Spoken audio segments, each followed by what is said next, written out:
بہت سے والدین ایسے بھی ہیں کہ جو اپنے بچوں کے ساتھ ناانصافی کرتے ہیں، ان سے بھی بچوں کے متعلق قیامت میں پوچھ گچھ ہوگی۔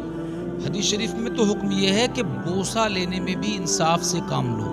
اگر ایک بچے کو ایک بار بوسہ کیا ہے تو دوسرے بچے کو بھی ایک بار بوسہ کرو۔ کچھ ایسے ہوتے ہیں کہ ایک بچے کے ساتھ تو بہت اچھا سلوک کر رہے ہوتے ہیں اور دوسرے بچے کے ساتھ ایسا سلوک ہوتا ہے جیسے وہ سوتیلا ہو، اسے کہیں سے اٹھا کر کے لائے۔ اور حد تو تب ہو جاتی ہے نا کہ جب اولاد جوان ہو جائے، اس کے بعد ماں باپ اس اولاد کی برائی دوسروں سے کریں۔ اللہ اکبر، یہ بڑی خطرناک قسم کا شیطانی وسوسہ ہے۔ اور وہ بچہ دوسروں سے سن رہا ہوتا ہے کہ بھئی تمہارے باپ نے تمہارے لیے ایسے کہا، تو وہ اندر سے اس کا جگر پارا پارا ہو جاتا ہے کہ یار بتائیے میرے ماں باپ ایسا ایسا کہتے پھر رہے لوگوں سے۔ پھر جو شیطان وسوسے ڈالتا ہے نا، بڑے خطرناک قسم کے وہ وسوسے ہوتے ہیں۔ اور تو سوچ لیتا ہے کہ چلو مجھے تو انہوں نے بدنام کر ہی دیا یار، اب میں تو ہوں ہی برا، مجھے تو برا کر ہی دیا۔ کیونکہ ماں باپ جو برائی کر رہے ہوتے ہیں نا، وہ تو آج کر رہے ہیں اس لیے کہ آج ان کو کوئی شکایت ہے، کل کو وہ معاف بھی کر دیں گے، کیونکہ ان کا فائدہ جڑا ہوا ہے، وہ اپنے فائدے کے لیے معاف بھی کر دیں گے کل کو۔ لیکن وہ جن لوگوں کے سامنے تم نے برائیاں کر دی ہیں نا اپنی اولاد کی، وہ کبھی معاف نہیں کریں گے۔ وہ تو لوگ تو اسی طاق میں رہتے ہیں نا کہ کسی کے اندر کمی نکالنے کا کوئی موقع ملے۔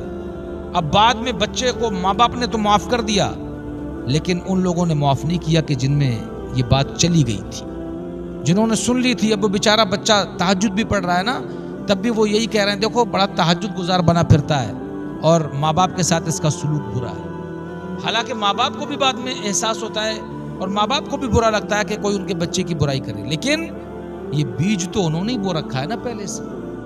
اب بعد میں پھر پچھتائے کا ہوت جب چڑیا چگ گئی کھیت۔ تو میں کہتا ہوں کہ والدین کو بھی اپنی اولاد کے بارے میں سوچنا چاہیے، کیونکہ جیسے کہ حقوق ماں باپ کے ہیں اولاد کے اوپر، ایسے ہی اولاد کے حقوق بھی ہیں ماں باپ کے اوپر، اور قیامت میں ان حقوق کے متعلق پوچھ گچھ ہوگی۔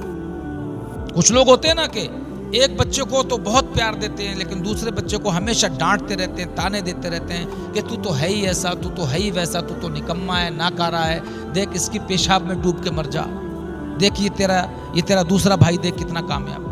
میں کہتا ہوں بھائی، دنیا میں سب لوگ ایک جیسے پیدا نہیں ہوتے، کسی کے اندر کوئی خوبی ہوتی ہے تو کسی کے اندر کوئی خوبی ہوتی ہے، اور ہر ایک کی عمر کامیابی کی ایک جیسی نہیں ہوتی، کوئی جلدی کامیاب ہو جاتا ہے تو کوئی دیر سے کامیاب ہوتا ہے۔